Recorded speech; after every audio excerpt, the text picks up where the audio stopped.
In North Carolina, we elect local officials to represent us. They make decisions that affect our daily lives, like police and fire department funding, affordable housing, locations and upkeep for parks and libraries, and drinking water quality. Over time, as population changes, local voting district maps must be redrawn to balance population.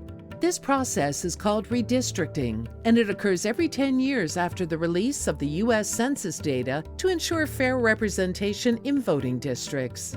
The local redistricting process occurs for city or town councils, county commissions, and school boards. Let's look at what a good redistricting process in local government should look like. Local government should have a redistricting page on their website that provides everything that you need to understand how the process will work. In addition, these government websites should offer language translation.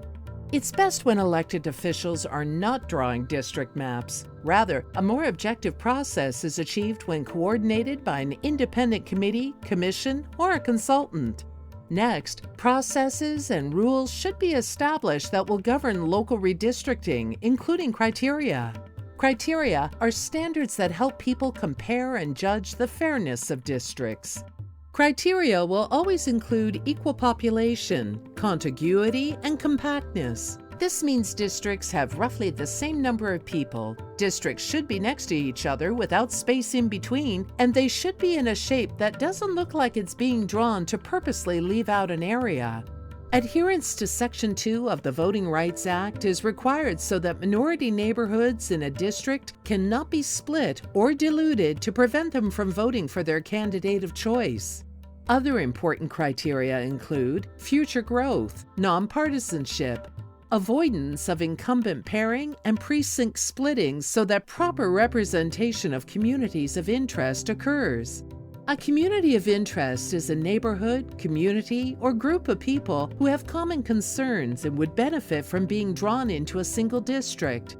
A good redistricting process happens when citizens are encouraged to speak about their communities and other comments about redistricting and maps before and after maps are drawn.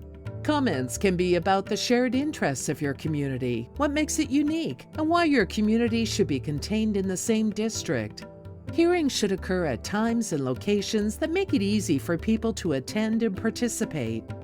In addition, language access tools should be used so that non-English speaking communities can easily participate. All public input should be thoughtfully considered with multiple map options presented. Once approved by the elected officials, local government should provide robust community outreach efforts to those residents affected by redistricting and let them know their district has been changed. Speaking up about your community and being involved helps to ensure fair maps. Fair maps help to ensure voters can pick their elected officials instead of elected officials picking their voters. Get involved by sharing your perspective and your community needs. Remember, democracy is not a spectator sport.